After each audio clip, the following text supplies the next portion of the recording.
ओम श्री गणेशाय नमः। जय श्रीमन नारायण, जय आदि शक्ति माता। दोस्तों, एक बार भगवान विष्णु ने माता लक्ष्मी को एक रहस्य बताया कि मनुष्य अपने भाग्य को कैसे बदल सकता है। दोस्तों, यदि आप लगातार मेहनत कर रहे हैं और सफलता हाथ नहीं लग रही है, आपके प्रयास व्यर्थ जा रहे हैं और आपको अपने कर्मों का उचित फल नहीं मिल पा रहा है, तो यह प्रसंग विशेष रूप से आपके लिए है। इसे ध्यान से लगातार सुनिए। दोस्तों, अपने जीवन में आत्मसात कीजिए। एक बार भगवान विष्णु क्षीर सागर में विराजमान थे।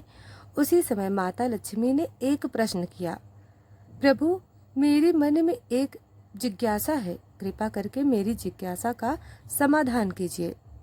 तब भगवान विष्णु मंद मुस्कान के साथ बोले, देवी, निसंकोच होकर पूछो, तुम्हारे मन में कौन सा प्रश्न उत्पन्न हो रहा है। तब माता लक्ष्मी ने कहा, नाथ, यह बताइए कि कोई व्यक्ति अपने भाग्य को कैसे बदल सकता है।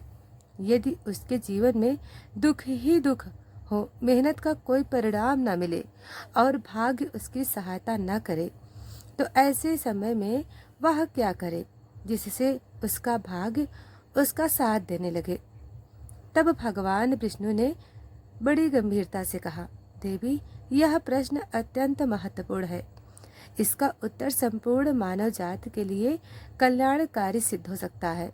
मैं इस रहस्य को एक कथा के रूप में तुम्हें सुनाऊंगा। इसे मन लगाकर सुनो, क्योंकि इसमें तुम्हारे सभी प्रश्नों के उत्तर समाहित हैं। तब माता लक्ष्मी ने श्रद्धा से सिर झुकाते हुए कहा, प्रभु, कृपया वह कथा कहिए, मैं पूरे मन से उसे सुनूंगी। तब भगवान विष्णु ने कहना आरंभ किया, यह एक प्राचीन कथा है। एक बार भगवान शिव और माता पार्वती साधु का रूप धारण करके पृथ्वी पर विचरण कर रहे थे। भ्रमण करते हुए एक सघन वन के समीप पहुंचे। वहां उन्होंने देखा कि रास्ते के किनारे एक व्यक्ति अपनी पत्नी के साथ बैठा हुआ करुणा से रो रहा है। भगवान शिव उसके पास गए और पूछा, वत्स, तुम कौन हो और इस निर्जन वन में इस प्रकार विलाप क्यों कर रहे हो। उस व्यक्ति ने अपने आंसुओं को पोंछते हुए उत्तर दिया, स्वामी, मैं समीप के गांव का एक किसान हूँ। मेरा दुर्भाग्य इतना प्रबल है कि जो भी मैं खेत में बोता हूँ वह बिगड़ जाता है। मेरी मेहनत कभी फल नहीं देती। मैंने अपनी पत्नी के सारे आभूषण तक बेच डाले हैं। मेरे परिवार ने भी मेरा साथ छोड़ दिया है और मेरा घर गिरवी रखा जा चुका है। अब जीवन से पूरी तरह निराश होकर यहाँ आ बैठा हूँ। मुझे लगता है कि मेरी किस्मत ही खराब है। अब मैं जीवन से निराश होकर यहाँ आकर बैठा हूँ। उस व्यक्ति की वेदना भरी बातें सुनकर भगवान शिव ने शांत स्वर में कहा, यह किसने कह दिया कि तुम्हारा भाग्य दुर्भाग्य है। चलो मैं स्वयं देखता हूँ कि तुम्हारे भाग्य में आखिर कमी कहाँ है। वह व्यक्ति कुछ उदास सा होकर बोला, प्रभु, पहले मैं खेती किया करता था, पर हर बार कोई न कोई विपत्ति आ ही जाती है। कभी वर्षा इतनी कम होती है कि खेत सूख जाते हैं, तो कभी इतनी अधिक हो जाती है कि पूरी फसल बर्बाद हो जाती है। इस निरंतर विफलताओं के तंग आकर मैंने खेती छोड़ दी। यह निश्चय किया कि व्यापार का रास्ता अपनाने का ही बहुत अच्छा है, लेकिन मेरे पास पूंजी नहीं थी। तब मैंने अपनी पत्नी के सारे गहने बेच दिए और जो भी धन मिला उससे व्यापार की शुरुआत की। प्रारंभ में कुछ आशा बंधी थी कि व्यापार में निरंतर हानि होती रही है। शुरुआत में परिवार ने साथ दिया, लेकिन जैसे जैसे घाटा बढ़ता गया वे भी दूर होते गए। प्रभु, मैं जो कुछ कर रहा था अपने परिवार के लिए कर रहा था, लेकिन अब वे मुझे ही हमारे दुखों का कारण मानते हैं, मुझसे नजरें चुराने लगे हैं। वह व्यक्ति रुक रुक कर बोल रहा था, मेरा एक मित्र है जिसने मेरे साथ ही व्यापार शुरू किया था, आज उसका काम बहुत ही अच्छा चल रहा है। जब वो हमारे घर आता तो अपनी तरक्की की बातें ही सुनाता है। उसकी बातें सुनकर मेरे अपने ही मुझे कहते हैं, उससे कुछ सीखो, देखो कैसे सफल हुआ है। वे कहते हैं, तू निकम्मा है, तेरे बस का कुछ भी नहीं है। प्रभु, जब अपने ही ऐसा कह रहे हो तो आत्मा ही टूट जाती है। अब तो मुझे भी यह लगने लगा है कि शायद मेरे जीवन में कुछ भी अच्छा नहीं हो सकता। हर समय मन में यही ख्याल आता है कि मैं एक असफल व्यक्ति हूँ। कई बार तो ऐसा सोचने लगा हूँ कि जीवन ही समाप्त कर दूँ। आज इसी भावना से मैं इस वन में आया हूँ, परंतु वह भी कर नहीं सकता। इसलिए यहाँ अपनी पत्नी के साथ एकांत में बैठा रो रहा हूँ। भगवान शिव बोले। पार्वती उस व्यक्ति की सारी बातें सुनने के बाद भगवान शिव ने कहा, यह बात है, तुम और कुछ कहना चाहते हो? वह व्यक्ति बोला, महाराज, एक तो मेरा हर काम बिगड़ जाता है और दूसरा मेरा मित्र हमेशा मुझे नीचा दिखाने की कोशिश करता है। उसकी बातें मुझे बहुत परेशान करती हैं। मैं समझ नहीं पाता कि इस स्थिति में मैं क्या करूं और क्या ना करूं। भगवान भोलेनाथ मुस्कुराए और बोले, क्या तुम अपने मित्रों की बातों को सुनकर वास्तव में दुखी हो जाते हो? उस व्यक्ति ने कहा, हाँ महाराज, मैं अपने मित्र की बातें को सुनकर दुखी हो जाता हूँ। तभी भगवान बोले, तुम्हें किस बात का दुख है? अपने असफल होने का या फिर अपने मित्र के सफल होने का? यह सुनकर वह व्यक्ति कुछ पल के लिए चुप हो गया। फिर उसने कहा, भगवान, अगर सच कहूँ तो मुझे अपने असफल होने का उतना दुख नहीं होता जितना कि मेरे मित्र के सफल होने से होता हूँ। भगवान भोलेनाथ ने पूछा, अगर तुम्हारा मित्र असफल हो जाए तो क्या तुम्हें खुशी होगी? वह व्यक्ति बोला, महाराज, हाँ, मुझे खुशी होगी। भगवान शिव मुस्कुराए और बोले, इसका मतलब है कि तुम्हारी खुशी तुम्हारे मित्र पर निर्भर है। अगर वह चाहे तो तुम्हें खुश कर सकता है और यदि वह चाहे तो तुम्हें दुखी कर सकता है।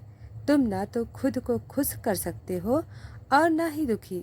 इसका अर्थ है कि तुम अपने मित्र की पूरी तरह गुलाम हो चुके हो। इसलिए मुझे लगता है कि तुम्हारा कुछ भी नहीं हो सकता।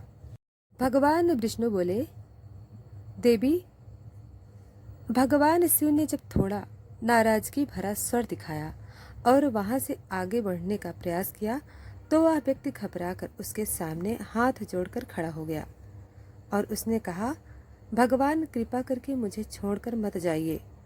आपकी बातों को सुनकर मुझे थोड़ी आशा नजर आ रही है। मुझे बताइए कि अब मैं क्या करूं? तब भगवान शिव रुके और बोले, यदि तुम मेरी बात मानने को तैयार हो तो मैं तुम्हें मार्ग दिखाऊंगा। याद रखना, जब हम किसी बाहरी चीज या व्यक्ति से उम्मीद बांध लेते हैं तो हमारी खुशी और दुख उसी पर निर्भर हो जाते हैं। ऐसे में हम खुद को कमजोर बना लेते हैं। इससे बेहतर है कि तुम अपने आप से आशा रखो। जब तुम स्वयं पर भरोसा करोगे और पूरी लगन और प्रयास करके साथ अपने काम में जुट जाओगे तो तुम्हें सफलता अवश्य ही तुम्हारे कदम चूमेगी। याद रखना, अपनी मेहनत और विश्वास के बल पर ही भाग्य को बदला ही जा सकता है।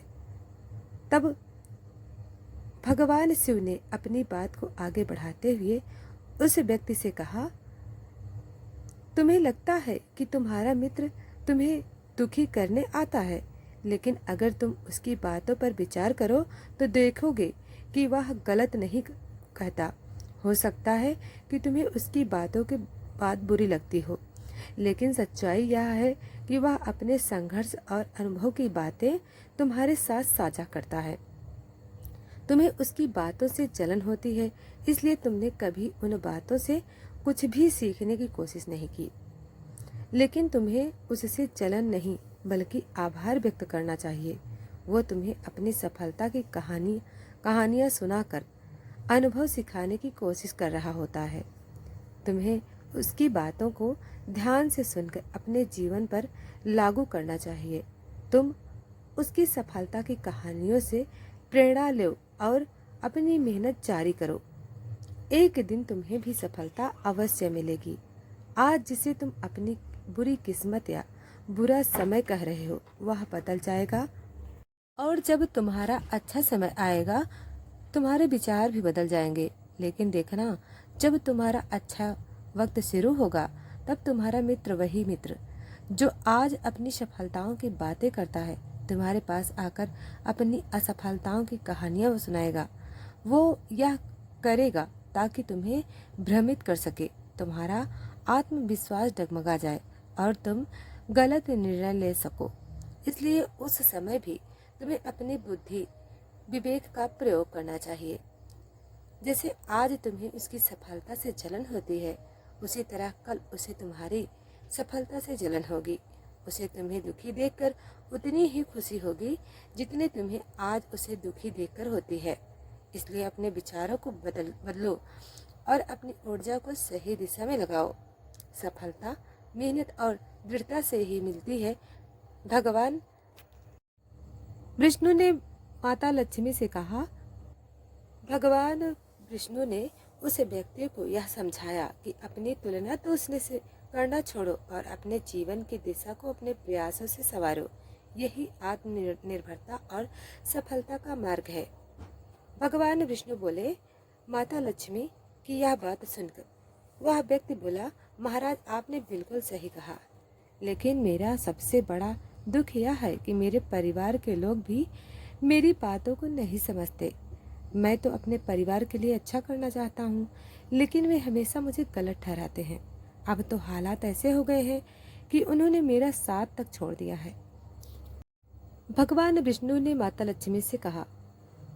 इस पर भगवान भोलेनाथ बोले, तुम्हारी बात समझता हूँ, तुम्हें सांत्वना देना चाहिए। वास्तव में इस संसार में अधिकांश लोग यही चाहते हैं कि उन्हें सांत्वना मिले। हम चाहते हैं कि जब भी हम कुछ करें, लोग हमारी तारीफ करें, लेकिन अक्सर ऐसा नहीं होता। यही कारण है कि हम दुखी हो जाते हैं।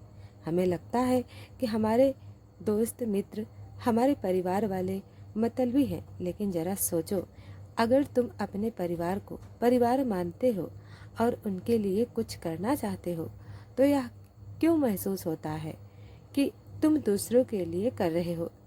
सच तो यह है कि जो कुछ भी तुम कर रहे हो, वह अपनी खुशी के लिए कर रहे हो।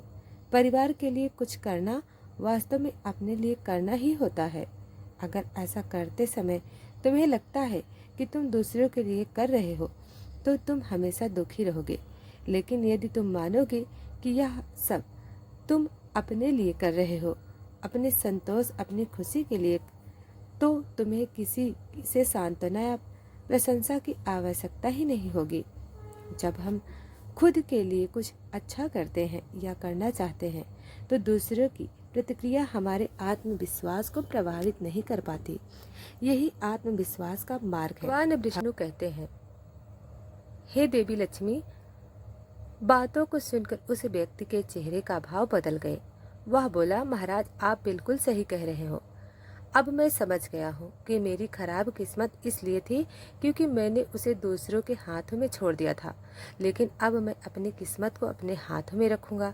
पूरी मेहनत और लगन के साथ मैं अपने काम को फिर से शुरू करूँगा और जब तक सफलता प्राप्त नहीं कर लूँगा, तब तक चैन से नहीं बैठूँगा। तब भगवान विष्णु ने कहा माता लक्ष्मी जी से। उस व्यक्ति की बात सुनकर मुस्कुराए और फिर उन्होंने अपनी झोली से एक छोटी सी डिबिया निकाली। वह डिबिया उस व्यक्ति को देते हुए बोले, इस डिबिया को हमेशा अपने पास रखना। इसमें एक बड़ा रहस्य छिपा है जो तुम्हें किसी भी बड़े से बड़े दुख से बाहर निकाल सकता है। लेकिन याद रखना, इस डिबिया को तभी खोलना जब तुम्हें लगे कि अब तुम्हारे जीवन में जीने का कोई रास्ता नहीं बचा है और यह दुनिया तुम्हारे लिए पूरी तरह बेकार है। यदि तुमने इस डिबिया को समय से पहले खोल दिया तो इसमें लिखे हुए सभी रहस्य खत्म हो जाएंगे। इसलिए इसे संभाल कर रखना और इसका उपयोग केवल तब करना जब कोई विकल्प ना बचे। तब भगवान विष्णु ने कहा, माता पार्वती, उस व्यक्ति ने विष्णु जी को यह शिव जी को यह वचन दिया, महाराज, मैं आपकी बात का आदर करूंगा। जब तक मैं किसी और उपाय से अपने दुखों का समाधान नहीं ढूंढ लेता तब तक इस दिव्य को नहीं खोलूंगा। भगवान विष्णु कहते हैं, उस व्यक्ति ने शिव जी को वचनों को अपनाया और नए सिरे से अपने जीवन की शुरुआत की। धीरे धीरे उसकी मेहनत रंग लाई और उसके जीवन बदलाव आने लगा। याद रखना, समय कभी एक जैसा नहीं होता है। जैसे बुरे से बुरा वक्त आता है वैसे ही अच्छा से अच्छा वक्त भी जरूर आता है। लेकिन जो व्यक्ति अपने कर्मों और विश्वास के साथ खड़ा रहता है वही अपने जीवन को बदल सकता है। एक दिन उस किसान के राज्य पर पड़ोसी राज्य ने हमला कर दिया। उस हमले में पड़ोसी राज्य का राजा ने पूरे राज्य पर कब्जा कर लिया। सैनिकों ने चारों ओर लूटपाट मचा दी। किसान का जो भी धन संपत्ति था वह सब लूट लिया। उनके घर में आग लगा दी। जान बचाने के लिए किसान अपने परिवार सहित उस स्थान से भागना पड़ा। कई दिनों तक वह अपने परिवार के साथ इधर उधर भटकता रहा। भोजन के लिए मोहताज होने के कारण पूरा परिवार भूख से परेशान था। इसी दौरान उसका बच्चा गंभीर रूप से बीमार हो गया। इलाज के अभाव में बच्चा तड़पने लगा। यह दृश्य देखकर किसान का दिल पूरी तरह टूट गया। वह सोचने लगा, अब मैं अपने बच्चे का इलाज कैसे कराऊं? मेरे पास तो खाने तक के लिए पैसे नहीं हैं। जीवन का दुख मोड़ अब असहनीय हो चुका है। इन हालातों ने किसान को गहरे अवसाद में धकेल दिया। उसने लगने लगा कि उसका जीवन व्यर्थ है। वह सोचने लगा कि इस दुनिया में कुछ भी अस्थायी नहीं है। चाहे आप जीवन में कितना भी कुछ हासिल कर ले, अंत में सब कुछ खत्म हो जाता है। जीवन जीने का क्या फायदा? इससे तो अच्छा है कि मैं अपने जीवन को समाप्त ही कर दूं। तब भगवान शिव कहते हैं, पार्वती, इस निराशा के क्षण में किसान ने अपने परिवार के साथ आत्महत्या करने का निर्णय लिया। जैसे ही वह इस घातक कदम की ओर बढ़ने वाला था, उसे अचानक भगवान शिव जी द्वारा दी गई उस डिबिया की याद आ गई। तब भगवान शिव ने यह डिब्बी देते हुए कहा था कि जब तुम्हें दुनिया का रास्ता नजर ना आए, तब तुम्हें लगे कि अब जीवन जीने का कोई मतलब नहीं बचा, तभी इस डिब्बी को खोलना। इसमें जो पर्चा है उसे पढ़कर तुम्हारा सारा दुख समय समाप्त हो जाएगा। उस किसान ने आत्महत्या से पहले खोलने का निश्चय किया। यह सोचकर शायद उसमें उसके जीवन के लिए कोई मार्गदर्शन हो। वह तुरंत डिब्बी के अंदर छुपे उस पर्चे को निकालने लगा। डिब्बी को खोलते ही उसके अंदर पर्चा दिखाई दिया। उत्सुकता के साथ पर्चा निकाला और पढ़ना शुरू किया। पर्चे में लिखे शब्द पढ़कर जैसे उसकी आंखों के सामने से निराशा का सारा अंधकार छट गया। तब माता लक्ष्मी ने भगवान विष्णु से पूछा, उस पर्चे में ऐसा क्या लिखा था जिसने उस व्यक्ति को सोच ही बदल दी? तब भगवान विष्णु मुस्कुराए और बोले, लक्ष्मी, उस पर्चे में लिखा था, यह समय भी बीत जाएगा। माता लक्ष्मी ने कहा, हे नाथ, मैं समझी नहीं। प्रभु, मैं समझी नहीं, इसका अर्थ क्या है? तब भगवान विष्णु ने समझाया, जीवन के प्रत्येक क्षण स्थिर नहीं होता। जैसे अच्छे दिन सदा नहीं रहते, वैसे बुरे दिन भी अनंत नहीं होते। उसका सदा गतिशील है और यही इसकी सबसे बड़ी विशेषता है। इसलिए मनुष्य को किसी भी परिस्थिति में निराश नहीं होना चाहिए। उसे धैर्य बनाए रखते हुए अपने प्रयासों को जारी रखना चाहिए। सच्ची लगन और निरंतर कर्म से किया गया कोई भी कार्य निष्फल नहीं होता। जीवन में चाहे कितनी ही कठिनाइयां क्यों न आए, अंततः उनका अंत होता ही है। और जब व्यक्ति हार न मानते हुए आगे बढ़ता है तो सफलता उसके द्वार खटखटाती है। और जब उस व्यक्ति ने वह पर्चा पढ़ा जिस पर वह वाक्य अंकित थे, तो उसे अपनी जीवन यात्रा का गढ़ अर्थ समझ में आया। उसे अनुभव हुआ कि जैसे पूर्व समय में कठिन समय बीत चुका था, वैसे ही वर्तमान की विषम स्थितियां भी क्षणिक हैं और शीघ्र समाप्त हो जाएंगी। इस सोच ने उसमें एक नया उत्साह भर दिया और उसने फिर से जीवन को संवारने का निश्चय किया। उसने पूरे मेहनत और ईमानदारी से फिर से अपना काम शुरू किया। इसके साथ ही उसका परिश्रम रंग लाया और एक दिन वह नगर का सबसे प्रतिष्ठित किसान बन गया। उसके जीवन में फिर से सुख, सम्मान और समृद्धि लौट आई। उसने अपने परिवार के साथ प्रेम और शांति से जीवन व्यतीत किया। दोस्तों, यह कथा हमें सिखाती है कि सच्ची मेहनत कभी भी व्यर्थ नहीं जाती। तो दोस्तों, अगर वीडियो पसंद आई हो तो लाइक, सब्सक्राइब और कमेंट जरूर करें। धन्यवाद।